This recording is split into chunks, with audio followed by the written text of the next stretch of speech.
Orca Chief by Roy Henry Vickers and Robert Budd.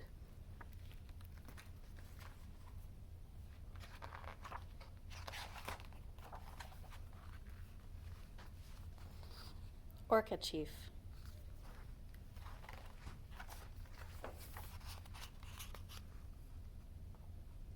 Orca Chief.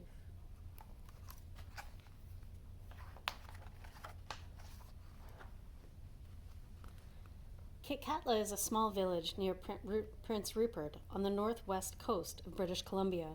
My people have lived here continuously for over 5,000 years, and this is one of our old stories, handed down for generations.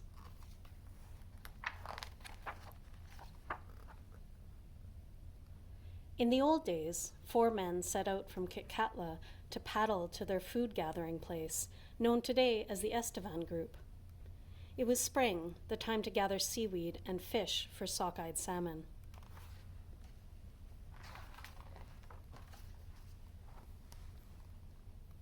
It was a long paddle, and when the men arrived, they wanted to drop their anchor and sleep.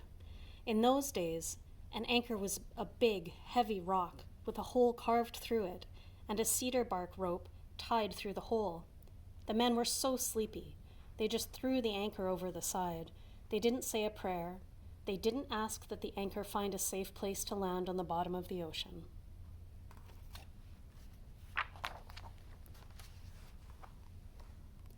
Well, that anchor did not land quietly on the ocean floor. It landed on the roof of the underwater house belonging to the chief of all the Orca.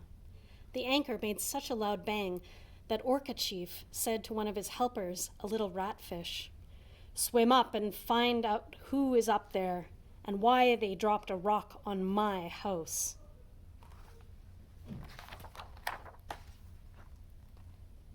So Ratfish went up to the ocean surface and he saw the canoe. Curious, he swam around and around with his tail slapping the sides of the boat.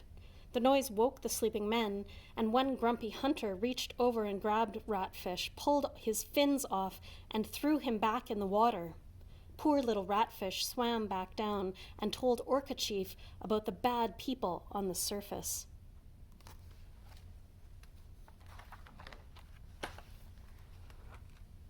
Orca Chief became very angry. He sent 2 of his best warriors to the surface, telling them, "Bring those people down to my house."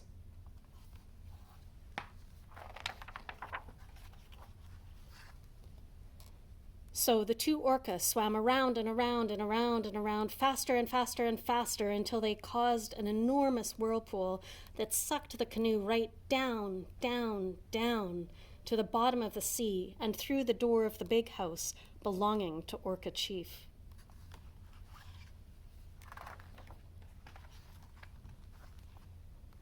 Then all was quiet. The canoe, with the 4 surprised men in it, sat on the floor of the big house. Orca Chief looked at the men and asked, "Why would you drop your anchor on my roof? You should act with more respect in this world."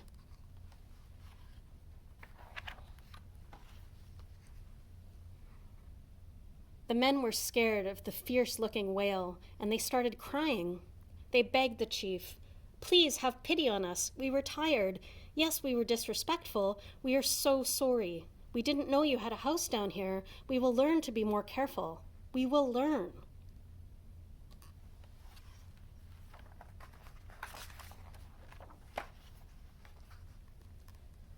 Orca Chief was kind, so he asked 2 of his best hunters to take these men and show them the ocean. He said, "Show them all of the food, even the little sea cucumbers that move slowly on the ocean floor. Tell them what is good to eat." Most importantly, he instructed the men, "Always give thanks to those things that are going to become your food." Then the orca hunters took the men on an adventure and showed them all the beautiful things as they traveled through the undersea world.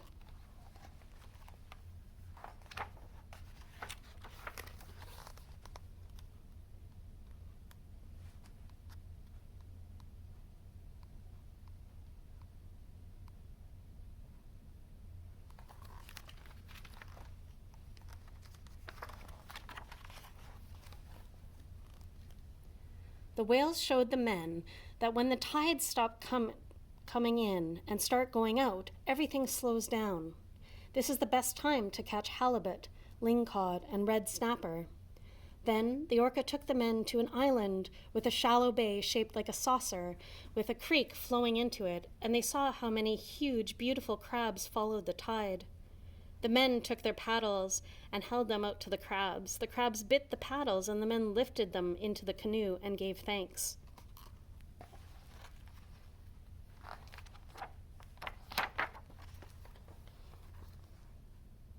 The orca then brought the men to the place where the Skeena River meets the Pacific Ocean and showed them where the Ulukan come in the spring.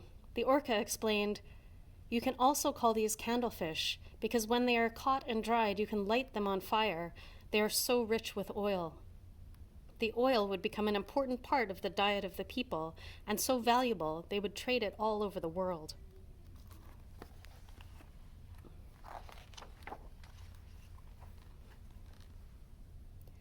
Beyond, the men could see a pod of humpbacks working as a team surrounding a school of herring.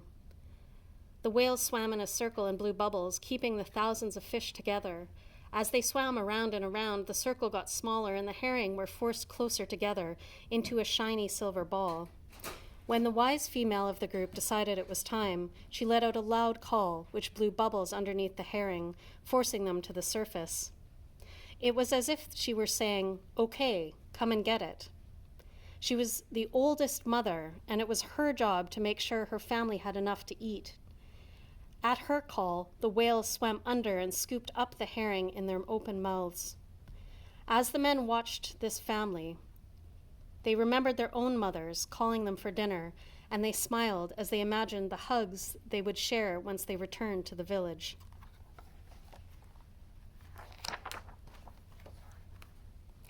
After many more lessons, the Kitkatla men were taken back to the surface. Much time had passed, and it was now the middle of summer. The men sang songs and paddled with a new respect for all that lived below the surface. As they traveled through a wide channel between two islands, they heard loud squeals and saw their friends coming to say goodbye.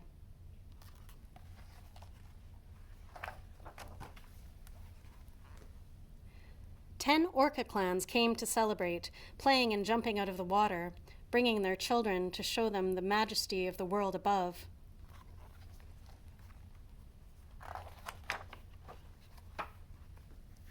In the middle of this joyful gathering, the men remembered that they had promised to bring back food to their village. They had been gone a very long time, but their canoe was still empty, so they decided to try out what they had learned. They remembered that whenever the orca approached, all the fish would scatter and hide.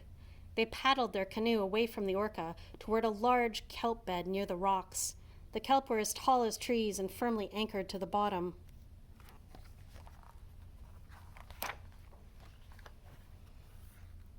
The men cast out their net and waited with great excitement. They knew the fish would hide in the kelp forest away from the dancing, splashing orca. Suddenly, whoosh! The whole net went underwater. When they pulled the net in, it was full of fish.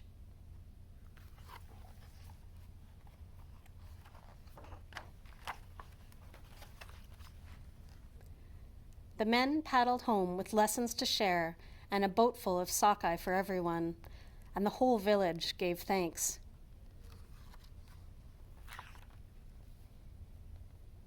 The end.